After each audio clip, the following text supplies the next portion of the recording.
बिस्मिल्लाहिर्रहमानिर्रहीम अस्सलाम वालेकुम। आज 16 दिसंबर 2020 और चैप्टर हमारा चल रहा है फंजाई का। फंजाई में हमने डिस्कस कर लिया एस्कोमाइसीड्स एंड बेसिडियोमाइसीड्स।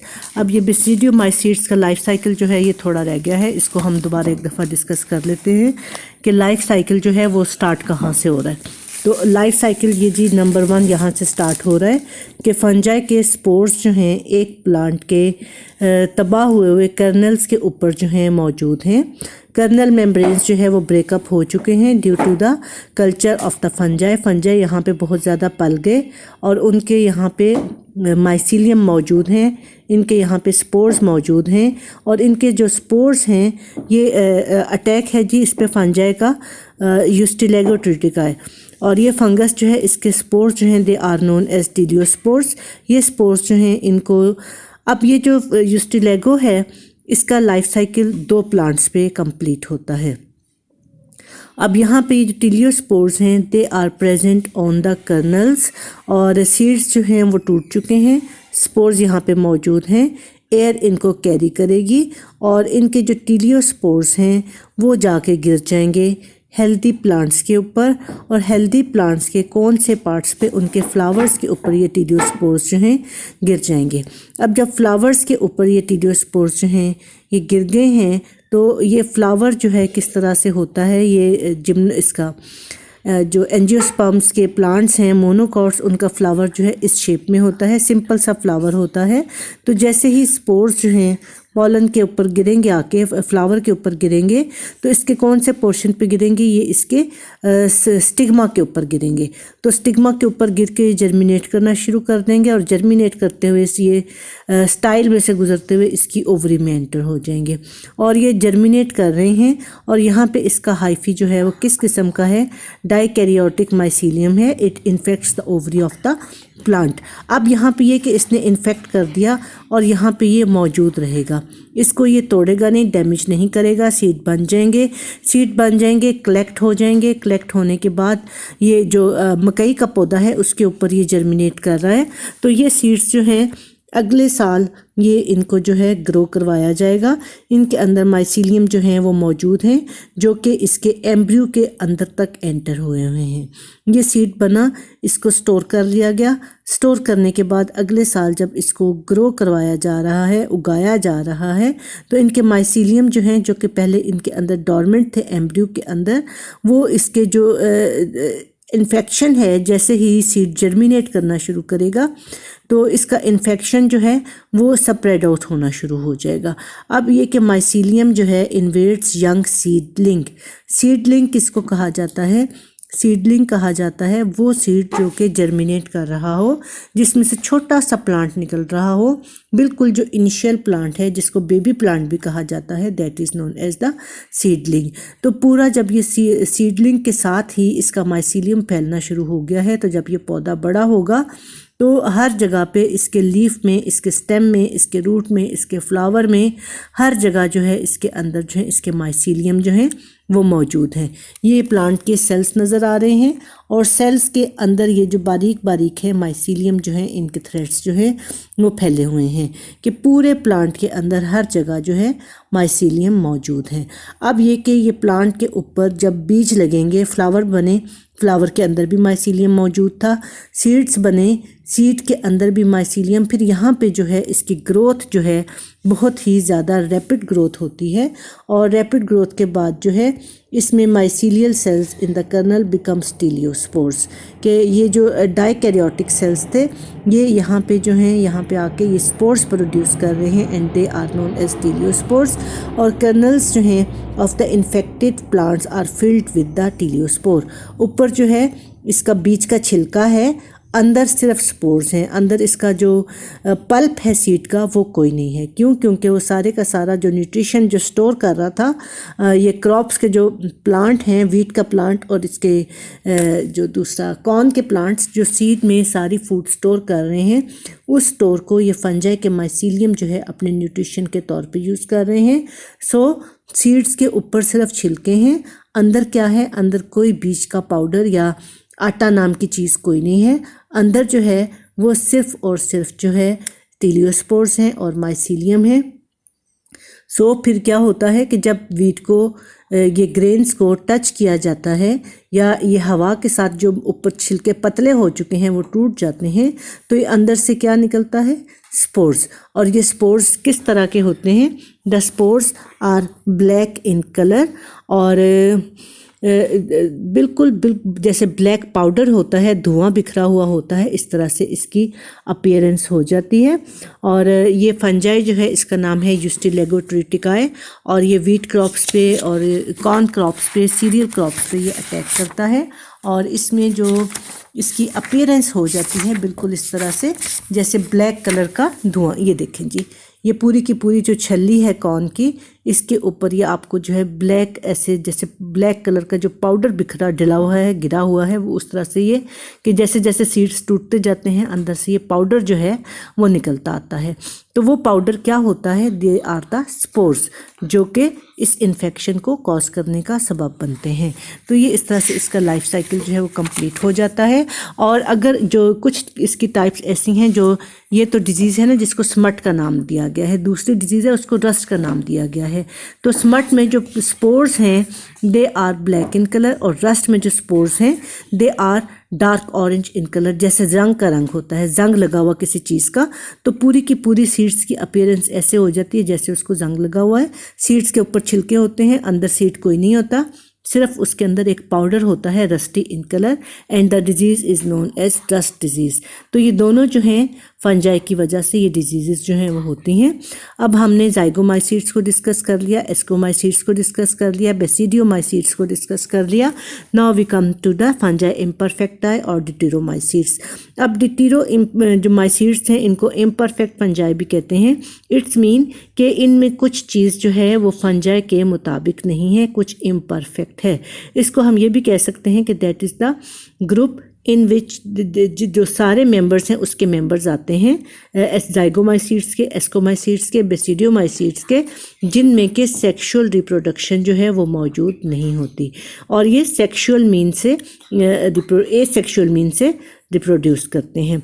तो अब ये क्या किया जाता है कि इनमें बहुत सारे जो फंजाई हैं उनको डीएनए का सीक्वेंस देखते हुए दोबारा जो है असाइन कर दिया जाता है एस्कोमाइसीट्स में और बेसिडियोमाइसीट्स में और जाइगोमाइसीट्स में, और तसव्वुर किया जा रहा है कि ये जो इम्परफेक्ट फंजाई का ग्रुप है, जैसे जैसे इसमें जो सेक्सुअल रिप्रोडक्शन डिस्कवर होती जाए इसको रिस्पेक्टिव ग्रुप्स के अंदर असाइन कर दिया जाए, या फिर डीएनए की सीक्वेंस के मुताबिक इनको प्रॉपर ग्रुप में असाइन कर दिया जाए, तो फिर ये जो डिटेरोमाइकोटा है दैट विल बी फिनिश्ड। इसका कोई वजूद जो है वो नहीं रह जाएगा, ख़त्म हो जाएगा।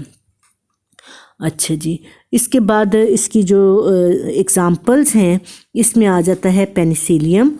पेनिसिलियम जो है वो ब्लू कलर का या ग्रीनिश ब्लू कलर का मोल्ड है। उसके बाद एस्परजिलस ब्राउन कलर का मोल्ड है, अल्टरनेरिया है, फिजेरियम है पिंक कलर के। ये डिफरेंट मोल्ड्स जो हैं इसके एग्जांपल्स हैं। पेनिसिलियम जो है दैट इज़ वेल नोन कि इससे पेनिसिलिन की फॉर्मेशन होती है। एस्परजिलस जो है वो माल्टों के ऊपर लगी हुई नज़र आती है।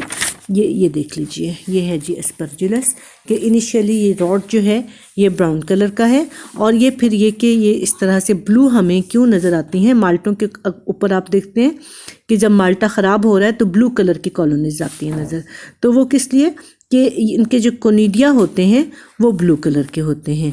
इनकी रिप्रोडक्शन जो है वो एसेक्सुअल है बाय मींस ऑफ कोनिडियोफोर्स। ये इसके हाइफी हैं, हाइफी के ऊपर ये कोनिडियोफोर जो है वर्टिकल ब्रांचेस, और at the tip of these branches जो हैं वो कोनिडिया जो हैं वो अटैच हैं which are blue in colour, और इनकी वजह से पूरी की पूरी कॉलोनी जो है वो ब्लू दिखती है। इनके हाइफी जो हैं वो सेप्टेट हैं, ब्रांचिंग माइसीलियम जो है इसमें प्रेजेंट होता है। ठीक है जी। तो इसके बाद ये जो नेक्स्ट टॉपिक है land adaptations of the fungi, ये आपके सिलेबस से एक्सक्लूड कर दिया, स्मार्ट सिलेबस से। उसके बाद जी इम्पोर्टेंस ऑफ द फंजाई। तो फंजाई जो है पूरे का पूरा किंगडम जो है उसकी बहुत ज़्यादा एक इम्पॉर्टेंस है, पॉजिटिव इम्पॉर्टेंस भी है, नेगेटिव इम्पॉर्टेंस भी है। तो सबसे पहली बात तो इसकी जो इकोलॉजी के हवाले से जो इम्पॉर्टेंस है, इकोलॉजी के पॉइंट ऑफ व्यू से कि दे आर डिकम्पोजर्स और they are symbionts, they are saprophytic in nature. तो जब वो डिकम्पोजर्स हैं और सेप्रोफिटिक इन नेचर हैं तो फिर ये इनका एक बहुत बड़ा रोल है इन recycling of the bio elements. Carbon, hydrogen, nitrogen, oxygen, जो कि एनिमल्स और ह्यूमन और प्लांट बॉडीज़ में मौजूद होते हैं। जब ये बॉडीज़ जो हैं डेड हो जाते हैं और मिट्टी के अंदर आ जाते हैं तो बैक्टीरिया के साथ फंजाई मिलके इनको डिकम्पोज करते हैं और इन न्यूट्रिएंट्स को रिलीज़ करवाते हैं for the next usages of this elements by the plants. और अगर ये इनको रिलीज़ नहीं करवाएंगे तो ये इनके एनिमल्स और प्लांट्स के हीप्स के अंदर ही लॉक्ड रहेंगे और नए आने वाले प्लांट्स और एनिमल्स जो हैं ये उनको अवेलेबल नहीं होंगे, इनकी रिसाइकलिंग नहीं हो सकेगी। तो ये जो हैं इनको हम कहते हैं कि they have important role in the recycling of the bio elements. So ये इनका इकोलॉजी के हवाले से जो है इनकी एक बहुत बड़ी इम्पॉर्टेंस है, इनकी अहमियत है। यहाँ पे आप देखें कि अल्लाह ताला ने कोई भी चीज़ जो है वो बेकार नहीं बनाई। एक चीज़ जिसका हमें फ़ायदा नज़र ही नहीं आता लेकिन साइंटिफिक पॉइंट ऑफ व्यू से देखें तो उसका कितना बड़ा फ़ायदा है कि उसके बग़ैर लाइफ साइकिल जो है वो ही स्टॉप हो जाएंगे। और जो प्लांट्स की जो सेल वॉल हैं उसमें जो सेल्यूलोज और लिग्निन है जिनको बैक्टीरिया जो हैं वो नहीं तोड़ सकते, उनको फंजाई ही तोड़ सकते हैं। उसके बाद जी जो सिम्बायोंट्स की हमने बात की कि सिम्बायोंट्स के तौर पे ये रहते हैं माइकोराइज़ा में और लाइकेंस में। दोनों की अपनी अपनी इम्पोर्टेंस है कि माइकोराइज़ल फंजाई जो हैं वो प्लांट्स की एब्जॉर्प्शन को मैक्सिमाइज कर देते हैं और 95% of all kinds of plants have mycorrhizal association. और जिन प्लांट्स में माइकोराइज़ल एसोसिएशन नहीं होती उनकी ग्रोथ कम होती है, वो इतना अच्छा फ्लोरिश नहीं करते as compare to the plant जिनमें कि माइकोराइज़ल एसोसिएशन होती है। दूसरी बात क्या है कि सिम्बायोंट्स में आ जाते हैं लाइकेंस। तो लाइकेंस जो है एक बेयर रॉक के ऊपर जिसके ऊपर कोई भी लाइफ नहीं है, वहाँ पे जब लाइफ को स्टार्ट करना है, इकोलॉजिकल सक्सेशन होनी है। सक्सेशन क्या होती है? Different stages of the life settlement, कि जहाँ पे पहले कोई लाइफ नहीं है वहाँ पे लाइफ स्टार्ट होगी। तो एक पहला स्टेप, फिर अगला स्टेप, दूसरा, तीसरा, ये स्टेप्स जो हैं they are known as the ecological succession. तो इसको स्टार्ट करने के लिए, लाइफ को इन्वेट करने के लिए लाइकेंस जो हैं इनका रोल है कि सिर्फ लाइकेंस वहाँ पे सर्वाइव कर सकते हैं बेयर रॉक्स पे, और कोई जो है ऑर्गेनिज्म सर्वाइव नहीं कर सकता। तो ये स्टेज प्रोवाइड करते हैं for the settlement of the life on the bare rocks. और लाइकेंस जो हैं इसके अलावा इनमें और क्या बात है इंपॉर्टेंट कि they are the bio indicators for the pollution, के पोल्यूशन जो है उसको ये इंडिकेट कर देते हैं कि एनवायरनमेंट जो है उसमें पोल्यूशन है।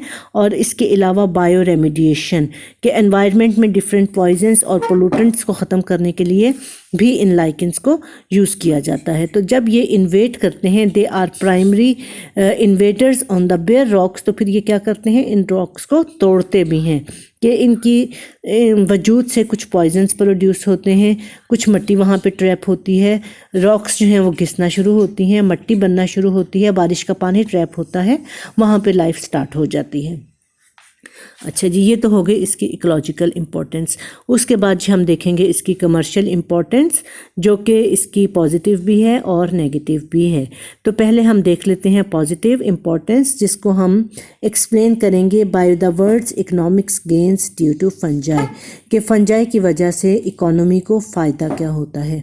Many of the fungi are edible. Edible mean they are able to eat, सिर्फ एबल नहीं, they are very delicious, they are very nutritious. Delicious तो आप समझ सकते हैं, न्यूट्रिशियस में दे आर प्योरली प्रोटीन्स जो हैं उसको कंपोज करते हैं। और इसमें about 200 species of the mushrooms, जिसमें अगेरिकस आ जाती है और कुछ मॉरल्स हैं और ट्रफल्स हैं, ये चीज़ें जो हैं these are the basic components of the food in many areas. अब ये आप देखें ये क्या चीज़ है, ये डायग्राम जो आपके सामने है, that is a moral which is rich in a proteinaceous food, और बहुत ही ये एक्सपेंसिव जो है 24,000 रुपीज़ पर केजी जो है ये मरी वाली साइड पे अवेलेबल होती है, क्योंकि इसकी न्यूट्रिशन जो है उसका लेवल बहुत ज़्यादा हाई है और बहुत ही इम्पॉर्टेंट न्यूट्रिशन इसके अंदर जो है वो मौजूद होती है।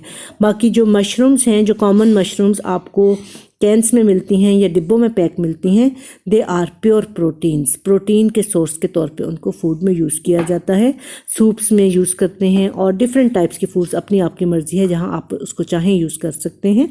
और ये कि अब तो ये कि मॉडर्न कुकिंग में भी इसको यूज़ किया जाता है। मॉडर्न से बहुत पुराना आप ज़माना देख लें कि सिंपल जो है ये लोगों को जिनको पहचान होती थी मशरूम्स की, वो आम ये के इलाकों में ज़मीनों में उगे हुए मशरूम्स जो हैं ला के तो उनका सालन भी बना लिया करते थे। तो ये जो साथ में दूसरी डायग्राम्स हैं, दीज आर द ट्रफल्स। अब इनकी अपीयरेंस देखें कि बिल्कुल जो पोटैटो फैमिली है, पोटैटो है या आलू के साथ एक और चीज़ होती है जिसको स्वीट पोटैटो, शकरकंदी कहा जाता है, कचालू कहा जाता है, बिल्कुल उस तरह से इसकी अपीयरेंस है। और जिस तरह से पोटैटोज़ और शकरकंदी और कचालू जो हैं अंडरग्राउंड होते हैं, ये भी अंडरग्राउंड होते हैं, ज़मीन के नीचे मौजूद होते हैं, क्योंकि ये फंजाई की फ्रूटिंग बॉडीज़ हैं और ये ज़मीन के नीचे मौजूद होते हैं। और हर इंसान को पता नहीं चलता कि ज़मीन के नीचे जो है ये फूड का ख़जाना मौजूद है। और इसके लिए क्या होता है कि ट्रेंड किस्म के डॉग्स और पिग्स जो हैं इनको आइडेंटिफाई करते हैं, वो इसकी स्मेल से आइडेंटिफाई करते हैं कि ज़मीन के इस एरिया में इसके नीचे जो हैं ये ट्रफल्स जो हैं मौजूद हैं, ट्यूबर स्पीशीज़। और फिर ये कि वहाँ से इनको डिग करके तो निकाला जाता है और फूड में यूज़ किया जाता है। और इसके अलावा जो कि मशरूम्स के बारे में तो आप वेल नोन है, लेकिन मशरूम की कुछ टाइप्स जो हैं दे आर पॉइजनस। ये आप देखें कि ये जो डायग्राम है दैट इज़ नोन एज एमेनिटा, ये एक मशरूम है। ये ऊपर इसकी मशरूम की अम्ब्रेला, नीचे स्टॉक, सारी ऐसी हैं but they are very poisonous. इसके साथ ही जो दूसरी मशरूम है that is known as jack o' lantern. Lantern इसको क्यों कहा जाता है? क्योंकि इसके गिल्स जो हैं अंधेरे में ग्लो करते हैं, इसकी वजह से इसको लैंटर्न का नाम दिया जाता है, जिसको उर्दू में आप लालटेन कहते हैं ना, रोशनी देने वाला जो एक लैंप होता है जिसमें मिट्टी का तेल डलता है उससे रोशनी आती है, उसको लालटेन का नाम दिया जाता है। इंग्लिश में लैंटर्न कहते हैं। और लैंटर्न इसको नाम इसलिए दिया जाता है कि इसके नीचे जो गिल्स हैं मशरूम्स के वो अंधेरे में ग्लो करते हैं। इसके अलावा जो मशरूम्स की एक टाइप्स हैं poisonous, they are also known as toadstools. तो ये इसकी इकोनॉमिक इम्पोर्टेंस हमने देखी है फूड के तौर पे कि फूड में जो है फंजाई किस तरह से यूज़ होते हैं। उसके बाद दूसरी चीज़ आ जाती है जी फूड इंडस्ट्री। फूड इंडस्ट्री में भी यूज़ होते हैं। इसकी कॉमन एग्जांपल जो है यीस्ट है, सैक्रोमाइसिस। अब सैक्रोमाइसिस जो है जो फूड में यीस्ट यूज़ होती है, इसको कहाँ यूज़ किया जाता है? In different fermenting industries, fermentation के लिए और बेकिंग के लिए। ये जो नान बनते हैं सब लोग खाते हैं उसमें भी यीस्ट डलता है, पिज़्ज़ा में यीस्ट डलता है। इसके अलावा बेशुमार जो बेकिंग की इंडस्ट्रीज़ हैं और फर्मेंटिंग ब्रेड को करने के लिए, फर्मेंट करने के लिए, डिफरेंट लिकोर्स को फिज़ देने के लिए, ये जो फिज़ी ड्रिंक्स हैं पेप्सी, टी, मिरिंडा, सब जो चीज़ें हैं उनके अंदर जो है ये यीस्ट को यूज़ किया जाता है। इसके अलावा इसमें एक और जो फंजाई यूज़ होती है, यीस्ट तो एक कॉमन चीज़ हो गई फूड इंडस्ट्री में। दूसरी पेनिसिलियम की एक स्पीशीज़ जो है उसको भी यूज़ किया जाता है। वो किस लिए? चीज़ के अंदर फ्लेवर, खूबसूरत किस्म की जो अच्छी खुशगवार किस्म की खुशबू देने के लिए, एरोमा एंड फ्लेवर एक ही चीज़ के नाम है, और कलर देने के लिए इसको यूज़ किया जाता है। And then Aspergillus. एस्परजिलस को भी फर्मेंटेशन के लिए यूज़ किया जाता है। किस चीज़ के लिए? सोयाबीन से सोया सॉस और सोया पेस्ट बनाने के लिए एस्परजिलस यूज़ किया जाता है। इसके अलावा जो सिट्रिक एसिड है that is also obtain from certain species of the Aspergillus. Citric acid जो है लैब्स में डिफरेंट फंक्शंस के लिए यूज़ होता है। और इसके अलावा ये जो वाइट सिरका, सफ़ेद सिरका जो घरों में लेके आते हैं वो क्या होता है? वो भी सिट्रिक एसिड होता है, वो सिरका नहीं होता, that is citric acid that is used in the food. Harmful जो है ये इतना नहीं है, लेकिन है अगर सिरका यूज़ करना है तो वो फिर प्योर ब्लैक सिरका यूज़ करें तो वो सिरका है, दिस इज़ नॉट सिरका, दिस इज़ सिट्रिक एसिड। उसके बाद नेक्स्ट जो तीसरी चीज़ आ जाती है मेडिसन। पहली आपने देखी फूड, दूसरी फूड इंडस्ट्री, तीसरी मेडिसन। कि मेडिसन की इंडस्ट्री में या मेडिसन्स में भी फंजाई जो है उसको यूज़ किया जाता है। सबसे पहले तो जब फंजाई और मेडिसन की बात होगी तो हम पेनिसिलिन का नाम लेंगे कि पेनिसिलिन जो है वो एक सबसे पहले बनने वाली एंटीबायोटिक है और पेनिसिलियम से इसको अलेक्जेंडर फ्लेमिंग ने बनाया इन 1928।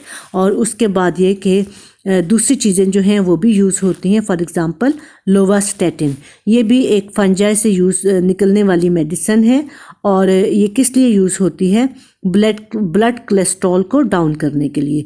फिर साइक्लोस्पोरिन, ये एक सॉइल फंगस है और ये इसमें से जो मेडिसिन निकलती है वो कहाँ? ये एक साइक्लोस्पोरिन जो है ये एक मेडिसिन है जो कि निकलती है एक मिट्टी में पलने वाली फंगस से।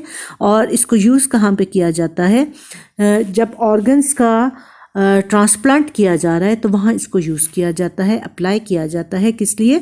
ताकि ट्रांसप्लांट रिजेक्ट ना हो। क्या ट्रांसप्लांट होता है?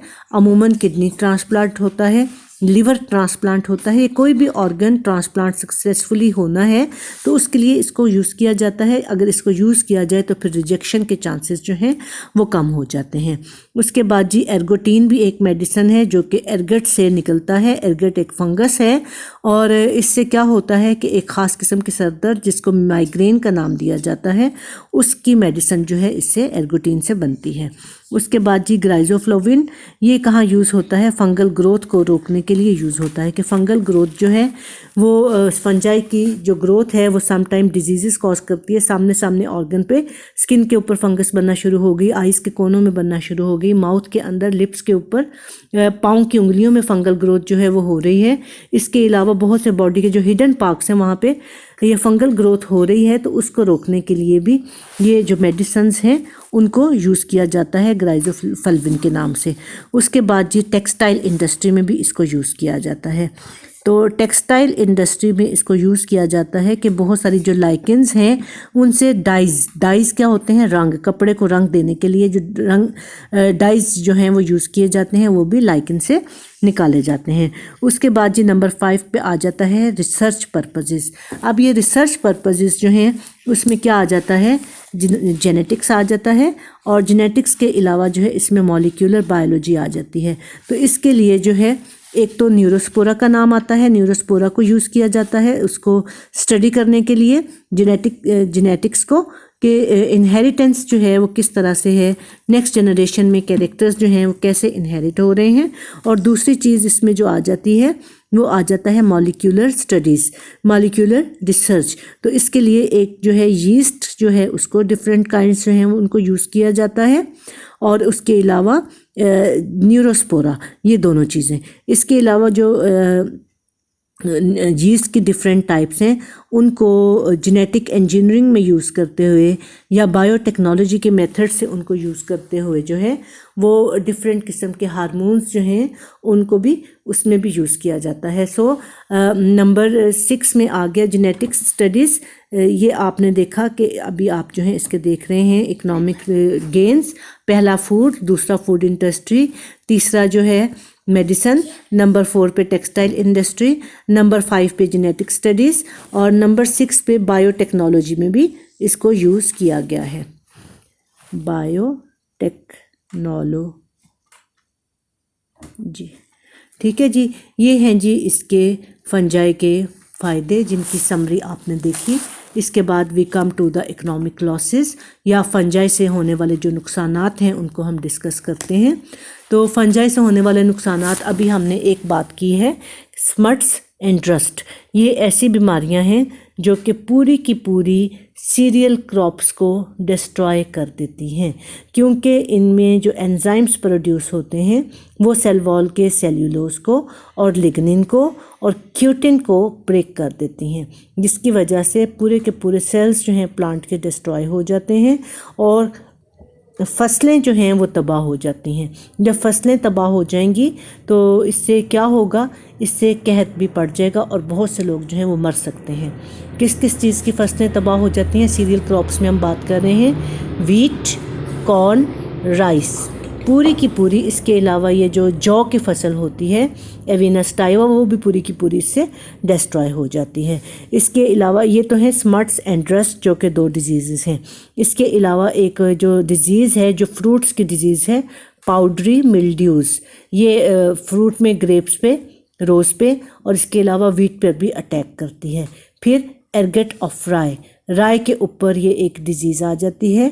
Red rot of sugar cane, गन्ने के अंदर जो गन्ने का क्या चीज़ हमें चाहिए होती है, उसका स्टेम चाहिए होता है which is full of the glucose juice, तो उसके अंदर जो है रेड कलर का एक रॉट नज़र आता है। पोटैटो विल्ट, आलूओं का जल्दी मुरझा जाना। कॉटन रूट रॉट, ये जो कॉटन का पौधा होता है, इसकी जो रूट्स हैं वो गल सड़ जाती हैं। जब रूट्स गल जाएंगी तो वो अपना काम नहीं कर सकेंगे और पौधा जो है वो मर जाएगा। उसके बाद जी एप्पल स्कैब, आप एप्पल के ऊपर, दरख्त के ऊपर लगे हुए जो एप्पल हैं उनके ऊपर छोटे छोटे दाग होते हैं, और वो किस वजह से होते हैं? वो फंजाई की वजह से होते हैं। उसके बाद जी brown rot of the peaches, plums, apricots and cherries, इनके ऊपर भी जो ब्राउन कलर के छोटे छोटे से स्पॉट्स आ जाते हैं कि ऊपर से छिलका ठीक नज़र आ रहा है, छिलके के नीचे से ये ख़राब हो रहे हैं, तो वो किस वजह से होते हैं? वो फंजाई की वजह से होते हैं कि ये इन सब फ्रूट्स को ख़राब कर देती हैं। ये तो हो गई प्लांट्स की डिजीज़। दूसरी इसमें आ जाती हैं एनिमल्स की disease, plant disease. Then we come to the animal disease and human disease. तो एनिमल डिजीज़ में आ जाता है ये रिंगवॉर्म, एथिलेट फुट और superficial fungus caused by certain fungi. और इसमें एक जो है कैंडाइडा एल्बिकेंस है, एक यीस्ट है जो कि ओरल और वेजाइनल थ्रश जो है वो कॉज करती है कि इन पोर्शंस में जो है वो स्वेलिंग हो जाएगी, स्किन डैमेज हो जाएगी और इचिंग होगी, तकलीफ दे एक सूरत हाल जो है वो बन जाती है। कैंडाइडा एल्बिकेंस, ठीक है, ये एक फंगस है जो कि इन पोर्शंस में प्रॉब्लम कॉज करती है। उसके बाद जी हिस्टोप्लाज्मोसिस जो है ये एक सीरियस इन्फेक्शन कॉज करता है लंग्स में, और ये इन्फेक्शन जो है किस वजह से होता है? एक फंजाई की वजह से। वो फंजाई कहाँ पे होती है? मट्टी के ऊपर। और कौन सी मट्टी? जिनमें बर्ड्स के फीसेस जो है वो बहुत ज़्यादा जमा हो जाते हैं, उस गंदी मट्टी के ऊपर ये फंगस आती है। तो जो लोग इन एरियाज़ में काम करते हैं उनको जो है वो कॉन्स्टेंटली अपना फेस कवर करके तो वहाँ पे जाके काम करना चाहिए, अदरवाइज़ इस फंगस के स्पोर्स जो हैं उनके लंग्स में चले जाएंगे और इन्फेक्शन कॉज कर देंगे। और ये इन्फेक्शन जो है लंग्स में से होता हुआ ब्लड स्ट्रीम में भी जा सकता है, और जब वो ब्लड में चला जाएगा तो वो पूरे बॉडी में जाके इन्फेक्शन कॉज कर देगा, जो कि बहुत ज़्यादा फेटल हो जाएगा और पेशेंट की डेथ हो जाएगी। उसके बाद ये एस्परजिलस जो है, ये एस्परजिलोसिस जो है वो कॉज करती है, जो कि डिफेक्टिव इम्यून सिस्टम जिन लोगों में होता है, एड्स वगैरह की डिजीज़ है, उनके अंदर ये की प्रॉब्लम कॉज करती है, अदरवाइज नो। इसके अलावा इससे कुछ टॉक्सिन्स प्रोड्यूस होते हैं फंजाई से, नोन एज माइकोटॉक्सिन्स। वो टॉक्सिन्स जो कि फंजाई की वजह से प्रोड्यूस हो रहे हैं, they are known as mycotoxins और they are also known as alpha toxins. तो ये तीसरी बात हो गई। पहली बात क्या है? Plant disease. दूसरी बात क्या है? Animal disease. तीसरी बात क्या है? अल्फा टॉक्सिन्स, या जिनको मायोटॉक्सिन्स कहा गया है। तो ये टॉक्सिन्स कहाँ प्रोड्यूस होते हैं? ये जो प्रिजर्व फूड हैं जिनको प्रॉपरली प्रिजर्व ना किया गया हो, दाने मकई के, गंदम के या पीनट्स के, उनको ये ख़राब कर देती हैं। उसके बाद जी मिल्क्स और एग्स को भी और मीट को भी ये कंटेमिनेट करते हैं अल्फा टॉक्सिन्स। वो कैसे? कि वो एनिमल्स की फूड और चारा जिसके ऊपर फंजाई जो हैं वो आ जाए और एनिमल ऐसी फूड को खा लें। जब एनिमल ऐसी फूड को खा लेंगे जिसके ऊपर फंजाई हैं, तो वो अल्फा टॉक्सिन्स जो हैं ब्लड के अंदर भी मौजूद रहेंगे। ब्लड के अलावा हो सकता है कि एनिमल को बीमार ना करें, लेकिन उनके मीट में भी हैं, उनके ब्लड में भी आएंगे। जो इंसान ये मिल्क पिएंगे वो भी बीमार हो सकते हैं, जो ऐसे एनिमल्स का मीट खाएंगे वो भी बीमार हो सकते हैं। इसके बाद जी अगली बात क्या है? एर्गटिज्म। ये एक बीमारी है which is caused by eating the bread which is made of the flour due to the contaminated dry flour. Dry flour जो कि ख़राब हुआ है, किस वजह से? पर्पल एर्गट की वजह से। उस पे फंगस पर्पल एर्गट ने अटैक किया हुआ है, उसकी वजह से ये आटा जो है वो ठीक नहीं था, और ऐसा आटा किसी ने खा लिया तो उसको एर्गटिज्म हो सकता है। और एर्गटिज्म में होता क्या है? इंसान का जो नर्वस सिस्टम है उस पर अटैक होता है, झटके लगते हैं, दौरे पड़ते हैं, साइकोलॉजिकली इंसान जो है वो ठीक नहीं रहता, और गैंग्रीन उसको हो सकता है, और एट लास्ट इसकी डेथ हो जाती है। These are the disease caused by the fungi in plants, in animals, in humans and mycotoxins या अल्फा टॉक्सिन्स। इसके बाद जी इसमें आ जाते हैं कुछ और लॉसेस आ जाते हैं, और लॉसेस में आ जाते हैं टिम्बर लॉस, कि बहुत सारे फंजाई जो हैं वो हमने देख लिया कि वो वुड को डैमेज कर सकते हैं फूड के साथ, और वुड को भी और टिम्बर को भी और लेदर को भी। तो आप ये देखते हैं कि फंजाई जो हैं जब लेदर के पास लेदर आपके अगर जूते जो हैं वो आपने बंद करके रखे हुए हैं, वहाँ पे कोई नमी है, तो नमी वाली जगहों पे क्या होगा कि आपके जूतों के ऊपर फंगस की एक लेयर आ जाएगी और आपके जूते ख़राब हो जाएंगे। इसी तरह से जो दूसरी चीज़ें हैं, लेदर के बैग्स हैं और कोई भी चीज़ें हैं लेदर प्रोडक्ट्स, वो फंगस से ख़राब हो सकती हैं। और जो लेदर के जो स्टोर्स हैं वहाँ पे बहुत ज़्यादा केयर की ज़रूरत होती है कि चीज़ें जो हैं वो डैमेज ना होने पाएँ। इसके अलावा जो इमारती लकड़ी है, इमारती लकड़ी उसको काट के रखा गया है, बना के रखा गया है पीसेस की फॉर्म में, उसको साफ़ करके, या फिर ये कि वो वैसे ही लकड़ी के लॉग्स दरख्तों के तने पड़े हुए हैं, या इवन दरख्त अभी ज़मीन में लगे हुए हैं। ज़मीन में लगे हुए दरख्त जो हैं उनका ऊपर भी जो फंजाई जो हैं वो अटैक कर देंगे। ये आपके पास जो डायग्राम है, ये एक दरख्त के तने के ऊपर आप देखेंगे कितनी ज़्यादा ये ब्रैकेट फंजाई लगी हुई है कि ये सारे का सारा भरा हुआ है। तो ये ब्रैकेट फंजाई जो यहाँ पे लगी हुई है, तो यहाँ से अपनी न्यूट्रिशन भी लेती है, अपनी न्यूट्रिशन लेती है, तो फिर क्या होता है कि लकड़ी इस्तेमाल के काबिल नहीं रह जाती, वो सारी की सारी जो है तबाह बर्बाद हो जाती है। तो सो टिम्बर को भी जो फंजाई है वो बहुत ज़्यादा नुकसान पहुँचाती है। इसके बाद जी जो लास्ट इसका पॉइंट है, पिंक यीस्ट। पिंक यीस्ट जो है, ये जो शावर के कर्टन्स होते हैं या दूसरी जो मॉइस्ट सरफेस होती हैं वहाँ पे ग्रो करके तो उनको डैमेज करते हैं। These are the economic benefits due to the fungi and economic losses. जहाँ पे इसके फ़ायदे हैं वहाँ पे उसके नुकसान हैं। तो अल्लाह ताला ने इंसान को साहिब अक्ल बनाया है, जिन चीज़ों के फ़ायदे हैं उनको यूज़ करें, और जिन चीज़ों के नुकसान हैं वो पता चल गया है कि इनके नुकसानात हैं, तो वहाँ से उनको चीज़ों को सेव करके रखें, बचा के रखें कि वो ना तो ये चीज़ें अटैक करें उस पर, और ना ये कि उसकी वजह से वो बीमार हो, ना ही कोई उसको जो है इकोनॉमिकल लॉसेस हों। That's it with the chapter and that's it with the lesson. Fungi का चैप्टर आपका कंप्लीट हो गया।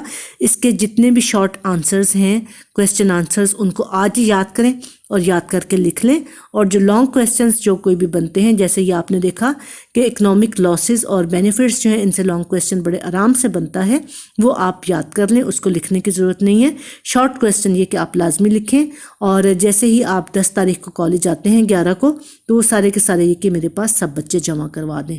और 15 तारीख से इंशाल्लाह ताला आपके पेपर शुरू होने हैं, साथ साथ तैयार करें। ये 4-5 दिन में ये सारे चैप्टर्स तैयार नहीं होने, बाद में मुसीबत में नहीं पड़ना। ये आपको साथ साथ सारी चीज़ें बताई जा रही हैं, अपनी तैयारी साथ साथ रखें। कोई पॉइंट कन्फ्यूजन है तो आप पूछ सकते हैं। अल्लाह हाफिज़।